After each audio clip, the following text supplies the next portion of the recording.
Dice la palabra de Dios que... Me voy a quitar de aquí, perdón, la mascarilla que tengo en el- Dice la palabra de Dios que las misericordias son nuevas cada mañana. Y a veces se nos olvida algo tan importante como que todos los días tenemos una oportunidad de hacer las cosas como a Dios le agradan. Y yo quiero compartir algo brevemente, algo que está en mi corazón, porque hace cosa de un mes estábamos en una sesión escribiendo una canción, y cuando escribimos una canción casi siempre creamos charlas de lo que Dios nos está hablando para ver si hay algo de lo que Dios nos está diciendo que pudiera ser una canción para que el mensaje de la palabra de Dios llegue a la gente. Y lo hacemos mucho porque me encantó ver lo que hacía Lutero, que él tomaba melodías que la gente conocía y ponía la palabra de Dios para que la gente se acuerde en su corazón mientras va en su autobús cantando la palabra de Dios. Podemos cantar cualquier cosa, pero cuando cantamos la palabra de Dios, cuando repetimos la palabra de Dios, dice la Biblia que esa palabra no vuelve vacía. Y entonces, uno de los que estaba en esa sala hizo una pregunta, se giró y nos dijo: ¿por qué somos salvos? Y yo, que siempre estoy con la broma en la boca, le pregunté: ¿y por qué no? Entonces él dijo: no, ¿por qué somos salvos? Entonces la otra persona que estaba al otro lado dijo: somos salvos por la fe. ¿Cuántos dicen amén? Pues él dijo: no, somos salvos por gracia, por medio de la fe. Y yo me quedé así como, ¿es verdad? Y fui al texto. ¿Tienen Biblia? Abran sus Biblias, ¿sí? A verlas. No me enseñen el teléfono, yo ya sé lo del teléfono. El juego del teléfono es viejo. La Biblia. Bien. Efesios 2, del 4 al 10.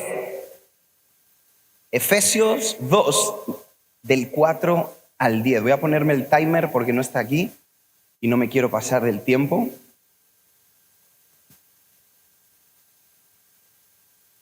Dice: pero Dios, que es rico en misericordia, por su gran amor con que nos amó, aun estando nosotros muertos en nuestros pecados, nos dio vida juntamente con Cristo, y entre paréntesis pone: por gracia sois salvos.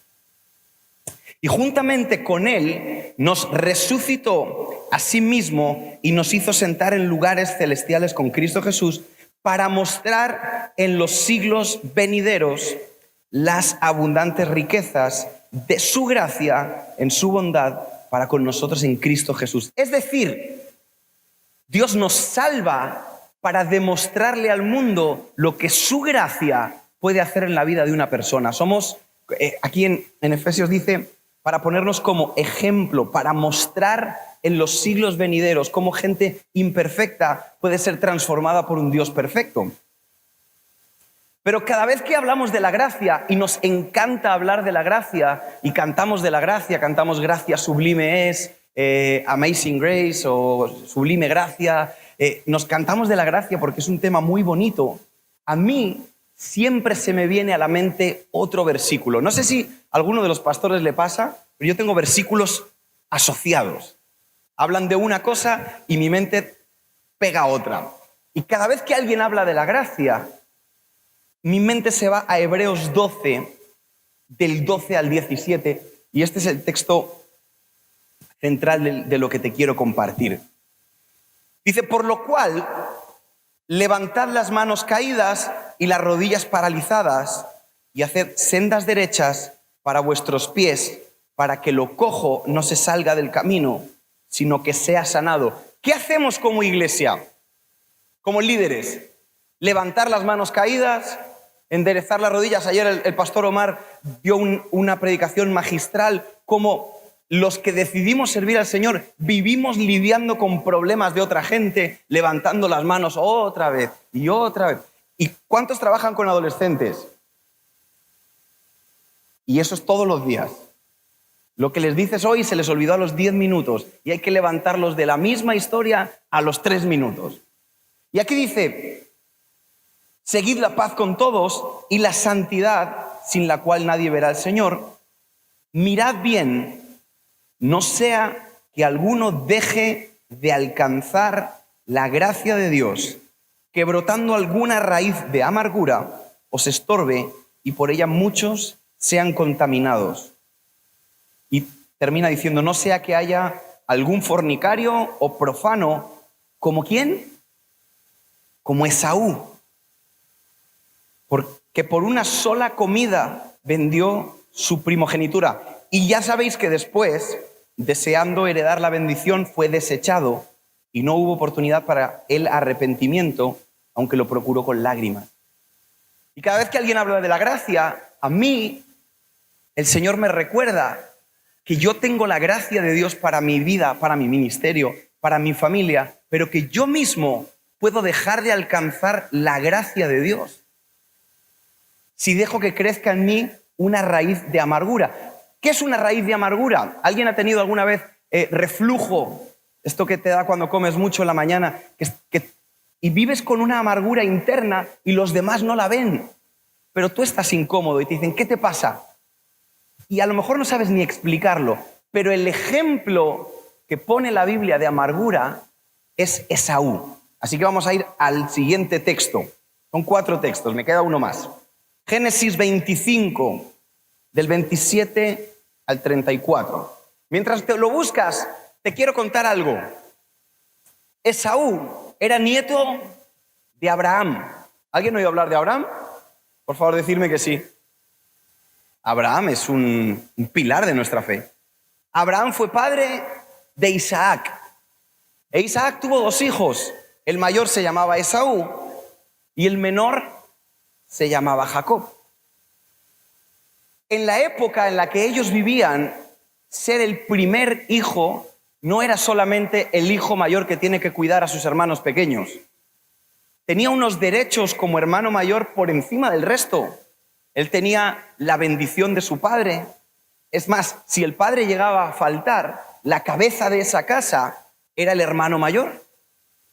Ser el hijo mayor no significaba ser solamente el más viejo de la casa, era que probablemente la herencia física y espiritual recaía sobre ti. Con lo que me hace a mí pensar que en el plan de Dios, Dios era el Dios de Abraham, era el Dios de Isaac y era el Dios de Esaú. Ese era el orden. Así estaba por lo menos en papel. Pero dice en el versículo 27 de Génesis 25, y crecieron los niños, y Esaú fue diestro en la caza, hombre de campo. Pero Jacob era un varón quieto. La Biblia es educada. En España a un varón quieto le llamamos vagos, perezosos. Dice, uno era bueno para trabajar y el otro era bueno para descansar. Y dice, y amó Isaac, el papá amaba a Esaú. Dice, porque, perdón que me perdí aquí, porque comía de su caza. Qué rico es el hijo que te hace de comer. ¿Cuántos padres quieren más a los hijos que cocinan que a los que no? No es lo mismo un hijo que pide que un hijo que te prepara, aunque sea un sandwichito.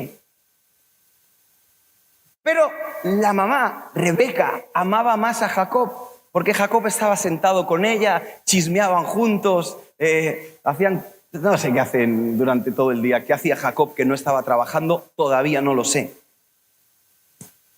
Pero dice, seguimos leyendo, y guisó Jacob un potaje, y volviendo Esaú del campo, cansado, dijo a Jacob, te ruego que me des a comer de ese guiso rojo, porque estoy muy cansado. Por eso fue su nombre llamado Edom. Y Jacob respondió, véndeme tu primogenitura. Oye, el precio está desorbitado, ¿sí o no? O sea, un plato de comida, que por muy bueno que esté ese guiso, es un guiso. Aunque sea el plato más exquisito, los derechos de hermano mayor. Quiero recordarte algo. ¿Te acuerdas lo que decía Dios de Abraham? Que era riquísimo. Y la Biblia dice que su padre Isaac también era muy próspero. Es decir, que vender su herencia era mucho. Vender su herencia era aceptar el crédito al 4.5 que nos ha aplicado Tim. Era muy caro. Entonces Esaú le dice, he aquí, ya me voy a morir. ¿Para qué pues me servirá la primogenitura? Y Jacob, que era un tramposo, le dijo, júramelo.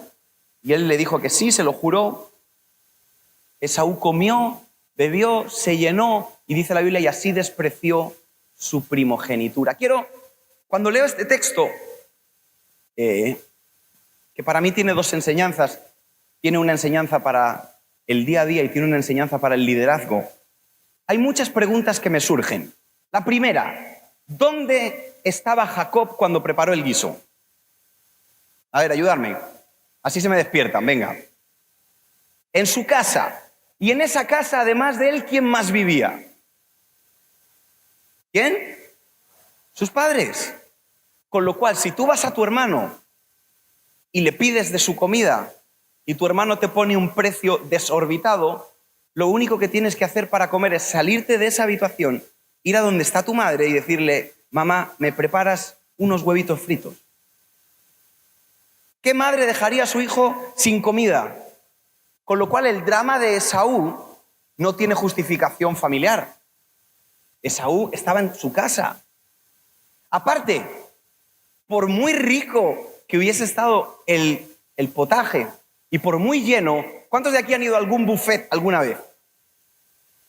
Qué rico. ¿Cuántos de los que han levantado la mano, los demás no habéis ido nunca a un buffet?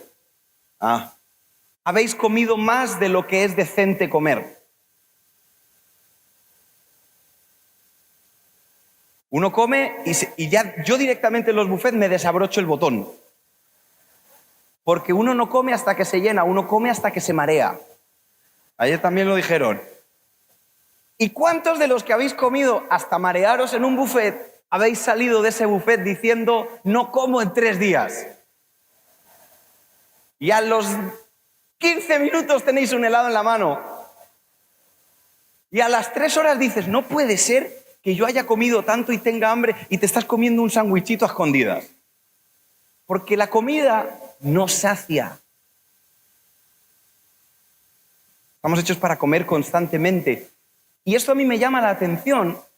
¿Cuál fue el motivo por el que Esaú tenía tanta rabia por la comida? Y claro, cuando lo unes con el texto de Hebreos, te das cuenta que Esaú tenía una raíz de amargura contra su hermano. Le tenía rabia a su hermano. Quería la vida fácil de su hermano, porque si lees entre líneas, en esta historia había uno que era esforzado, que salía a trabajar, que preparaba comida, y había otro que vivía en casa tranquilo. Había uno, ahora, cazar era fuerte. Uno tenía que salir a buscarse la comida. Y yo me imagino muchas veces a Esaú diciendo, yo traigo la comida a esta casa y el sinvergüenza este se la come. Y en esa rabia se le olvidó que todo lo que había en esa casa era suyo. Y lo que me llevó esto a pensar, y es por lo que te quiero hablar, es como nosotros en el ministerio, cuando decidimos servir al Señor, tenemos algo dentro de nosotros que cuando vemos a alguien en necesidad, nuestro corazón se pone del lado del necesitado, ¿sí o no? Tú ves a alguien sufrir en su familia y como pastor, como líder, quieres ayudarlo. Cuando alguien de tu equipo sufre una pérdida muy grande, quieres estar a su lado, pero qué difícil es ver crecer a otro más rápido que a uno.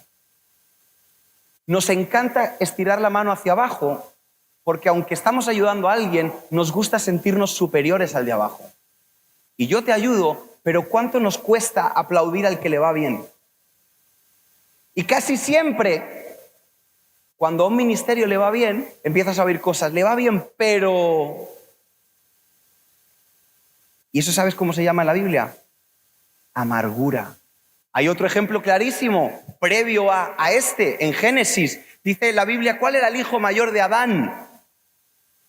¿Cuál era? No era Abel. ¿Quién era el hijo, el de los derechos de primogénito? Pero cuando llegó el día de la ofrenda, su hermano lo hizo bien y él mal. Y fíjate cómo tuvo que haber sido la reacción de envidia y de rabia de Caín, que Dios le dijo a Caín, ¡ey! ¿Por qué decae tu semblante? O sea, ¿qué tuvo que haber dicho? Y le dice unas palabras que tenemos que tener siempre presentes. Sabes que si tú haces el bien, yo te voy a recompensar. No la tomes con tu hermano. No mires a Abel. Abel no tiene la culpa de que tú hayas sido un mediocre. Abel ha hecho lo que yo le pedí que hiciera. Y el pecado está a la puerta. Ahora, si tú lo haces bien, te enseñorearás sobre él.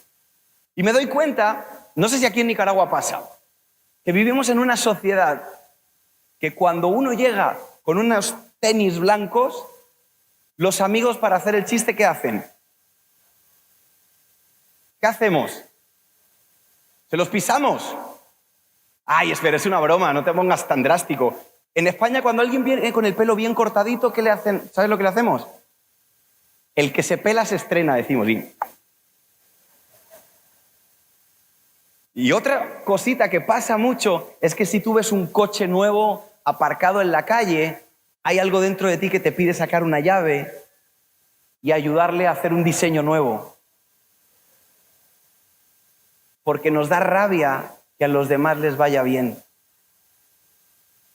Nos da rabia las bendiciones de los demás. Y si somos súper honestos, tú y yo a lo mejor no hemos matado a nadie como Caín, pero con la boca los hemos matado 500 veces. Los matamos, perdón Señor, y los volvemos a matar, y perdón Señor, y los volvemos a matar. ¿Cuáles son tus lentejas? ¿Cuáles son ese plato de comida que te hacen sentir bien por un ratito, pero que te salen demasiado caro? Algunos puedes... Cuando yo hablé de este tema, por eso te decía que para mí tiene dos aplicaciones, yo le hablé a los chicos de mi iglesia sobre la pornografía. Ahora, te quiero contar esto. A mí no me gusta cuando me piden que hable de estos temas porque me parece que están demasiado hablados. Entonces me dicen, queremos que hables en el campamento de jóvenes sobre la pornografía. Y yo dije, ¿otra vez? Si le habláis a los chicos del porno cada 2 semanas. Y mi padre me mira con esa... Los que conocen a mi padre saben de quién les hablo. Me mira serio y me dice, el mundo les habla todos los días. Pues sí. Y yo lo que les expliqué es que cuando tú te metes en ciertas páginas o llenas tu alma, sí te llenas. Es un buffet. Además es un buffet de barra libre, puedes ver todo lo que tú quieras. Igual que muchos, por cierto, muchos ministerios terminan teniendo mucha inmoralidad sexual, que yo me apuesto a las 2 manos que empezaron con una página en internet. Y te llena el alma un ratito. Y son unas buenas lentejas. Ahora, no me malentiendas, las lentejas llenan. El problema es el precio que pagaste por esas lentejas. El problema es que hay cosas que sí que te llenan. Pastor Tim ha hablado hoy de no siempre el camino más corto es el mejor, pero es el que nos gusta. Y hay veces que tú sabes que el camino era otro. Y cuando tomas estás esperando que te caiga un rayo y no te cae. Y dices, uy, qué bien. Darme más. Y también lo explicó perfectamente. ¿Cuáles son mis lentejas? Pero por último, y es el último texto que quiero leer, hay una historia que me llama mucho la atención en Lucas 8, del 47 al 50. Dice la Biblia, para ponerte en contexto mientras lo buscas, que Jesús llegó a un lugar y se le acercó un líder de la sinagoga, alguien importante. Se llamaba Jairo. Y Jairo tenía un problema que, aparte de ser muy grave, era muy urgente. Jairo se postra delante de Jesús y le dice, Maestro, se me está muriendo mi hija de 12 años. Ahora, ¿cuántos tienen hijos pequeños, así de 15 para abajo? Piensa por un segundo que esa niña es tu hija. ¿Cuál sería tu actitud?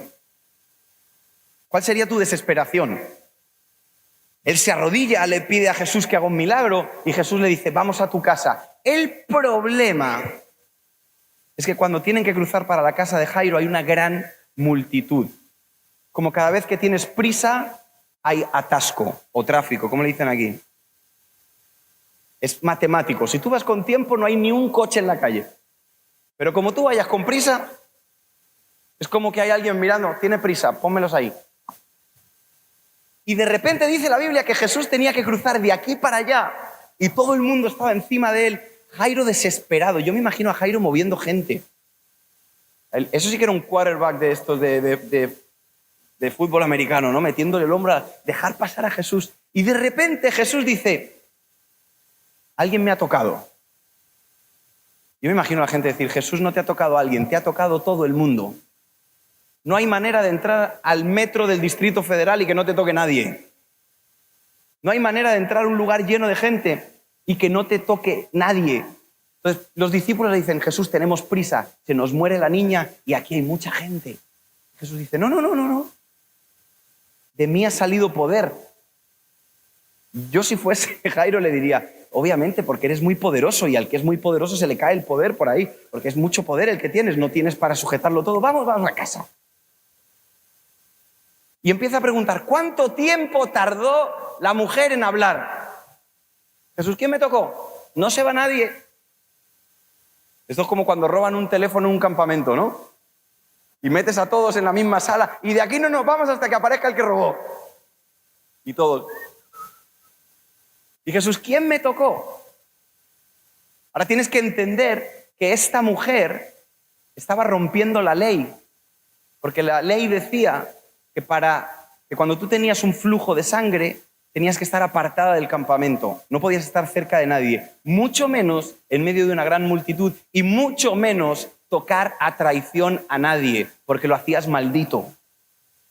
Con lo cual ella, pues no quería decir que había sido ella, porque tampoco tenía claras las consecuencias.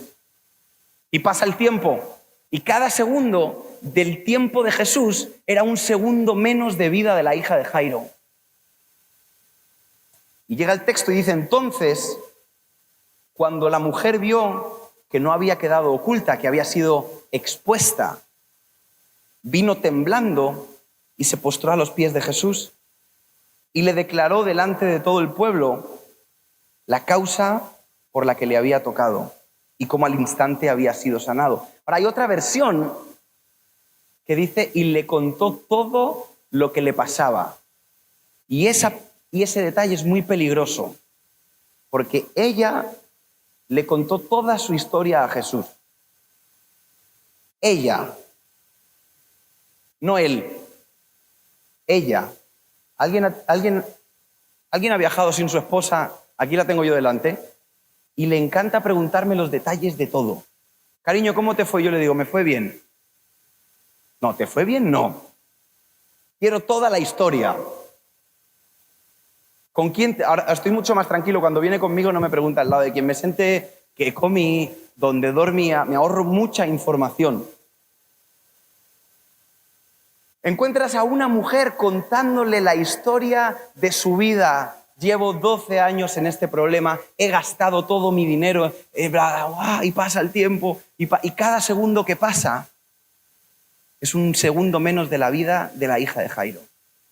Hasta que llega un momento en el que se le acercan a Jairo y le dicen, mira, ni lo molestes, tu hija ha muerto. Y como ya has oído esta predicación 1.000.000 de veces, solamente te quiero hacer una pregunta. ¿Qué hubieras hecho tú si tú hubieses estado antes que la mujer en la lista de los milagros y Jesús rompe el orden del día y por perder tiempo en una mujer que estaba haciendo las cosas mal, se te muere tu hija? Yo me hubiera llevado a Jesús. Pero el milagro de Jairo, a mi opinión, no estaba en que Jesús resucitara a su hija, porque Jesús lo podía hacer. Se desbloqueó en el momento en el que él pudo aplaudir el milagro del de enfrente. Para mí la clave está en que Jairo no interrumpe lo que Dios estaba haciendo en la vida de esa mujer. Y cuando yo aprendo a aplaudir los milagros de Dios en la vida de los demás, entonces le estoy diciendo a Dios que Dios puede hacer un milagro en mi vida. Cuando aprendo a aplaudir lo que Dios hace en el ministerio de enfrente, entonces le estoy diciendo a Dios que yo estoy listo para que pueda hacer algo conmigo. Pero por Por lo contrario, si se me llena mi corazón de amargura y me convierto en un Saúl que empieza a ver cómo los demás han conseguido sus cosas antes, empiezo a ver cómo le va bien a otra gente y me amargo, me da mucho susto perder la gracia de Dios. Porque sin la gracia de Dios no somos nada. Es imposible servir al Señor si Él no pone de su gracia en nosotros, porque somos un ejemplo de su gracia, pero sin su gracia somos un ejemplo de todo lo que no se debería hacer. ¿Sí o no? Entonces, estoy seguro que hay muchas promesas de Dios para tu vida, para tu familia, para tu ministerio, pero hay alguien que te puede evitar que esas promesas se cumplan, y eres tú. Si dejas que brote una raíz de amargura, si dejas que la envidia... ¿Sabes que Jesús, y con esto acabo, no sé si está por ahí el hermano del piano? Jesús se sienta con sus discípulos un día y les dice: tengo un mandamiento nuevo. Y todos, uy, mandamiento nuevo, con lo que le gusta a los cristianos los mandamientos. Sobre todo para los demás. Un mandamiento nuevo, y todos sacan sus libretas. Que os améis unos a otros como yo os he amado. Yo escribiendo diría, ey, pero si este ya estaba. El primer mandamiento dice: amarás a Dios sobre todas las cosas y... ¿Cómo que amé? A ver, ¿cuál es el mandamiento nuevo? El mandamiento nuevo es el apellido, porque el primero decía: amarás al prójimo como... Jesús dice: amarás al prójimo como yo os he amado. No es igual, porque Jesús se puso en nuestros zapatos. Jesús, para entendernos, lejos de juzgarnos, lejos de mirarnos con la soberbia, entre comillas, porque Dios no es soberbio, pero Él podría mirarnos desde arriba. Les doy todo y encima no me obedecen. Dice que se hizo hombre y vivió todas nuestras pasiones para entendernos y para ser nuestro abogado. Por eso cuando tú no amas a tu hermano como Jesús te ama, lo criticas, le buscas la falla. Yo estoy seguro que Esaú no podía entender cómo su hermano, siendo como era, Dios lo podía bendecir.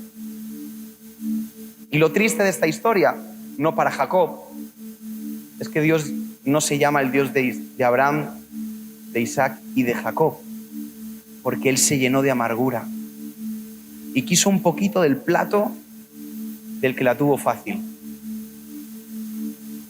Y le pido al Señor que yo, en mi ministerio y en mi familia, pero hoy se lo pido para todos los que estáis aquí, que por llenarnos de algún platito de lentejas, no perdamos la gracia de Dios en nuestra vida.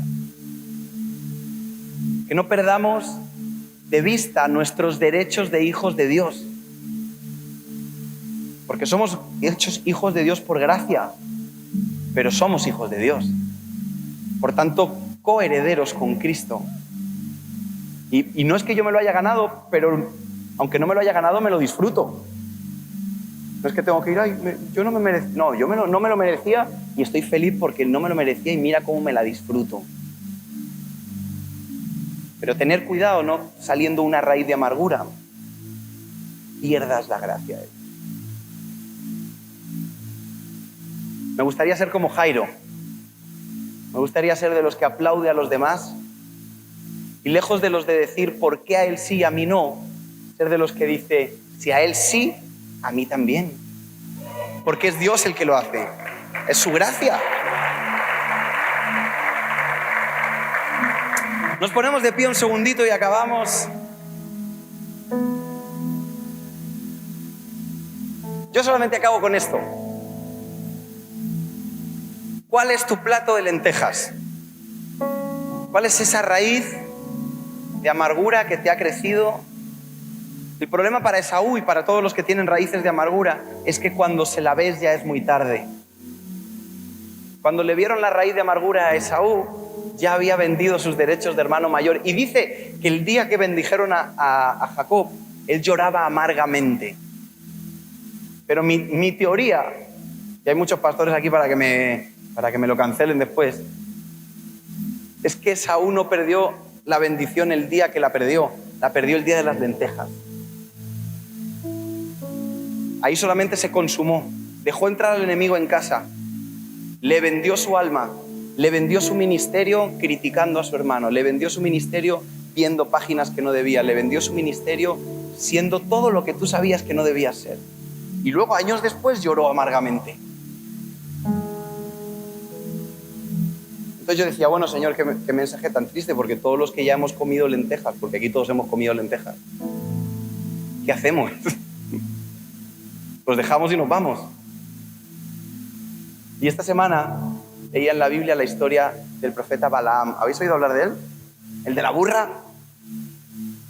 Dice que Dios lo acorrala y lo pone en una situación muy intensa, y no voy a hablar de él porque ya voy a acabar. Y Balaam se da cuenta que ha pecado. Y dice, ¿y ahora qué hago? He venido a un lugar donde Dios me dijo que no viniera. He hecho lo que Dios me ha dicho que no hiciera. Hasta las burras ven a Dios antes que yo. Y él se postra y le dice a Dios, me regreso a mi casa. Y Dios le dice, no, ahora que has aprendido esto, ve dónde ibas a ir y di todo lo que yo te diga. Y probablemente hemos comido lentejas y Dios te está hablando, pero también te está diciendo, te acabo de acorralar, pero esto no se ha acabado. Ahora que me has visto, ve y vas a decir lo que yo te diga. Vas a cumplir el ministerio, pero siempre valorando a Dios por encima de cualquier otra cosa.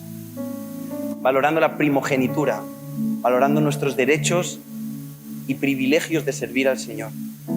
Y que cada vez que haya algo dentro de nosotros que quiera comer lentejas del mundo, te acuerdes que la herencia de Cristo es mucho mayor. Señor, te damos gracias por la vida de cada persona que ha decidido servirte. Que pudieran estar en otro lugar, pero la realidad, Señor, es que los que te hemos conocido no podemos hacer otra cosa que darte nuestra vida. Todo aquel que te ha visto cara a cara y ha visto tu gracia y cómo siendo lejanos y muertos en nuestros delitos, tú mostraste como un ejemplo de tu misericordia y de tu gracia en nuestra vida, un perdón que no merecíamos, Señor. Pero tenemos que reconocer que muchas veces hemos visto la vida de otros y nos ha dado envidia. Hemos visto otros ministerios, otras familias, y ha crecido en nosotros una raíz de amargura que hoy queremos enterrar. Tú nos has dado una herencia maravillosa y cada uno debe llevar un camino por el que Dios le lleve. Lo importante es ir contigo, Señor. Por eso, perdónanos si hemos criticado a nuestros hermanos. Perdónanos si disfrutamos cada vez que vemos caer a un siervo de Dios porque nos daba envidia lo que hacía. Perdónanos cuando leemos noticias y esperábamos que gente que te servía caiga y así se demuestra quién es Dios. No, pedimos misericordia por cada ministerio, por cada siervo de Dios que tú has puesto en un lugar de influencia. Yo aprovecho para orar para que tú fortalezcas sus manos y sus rodillas, Señor.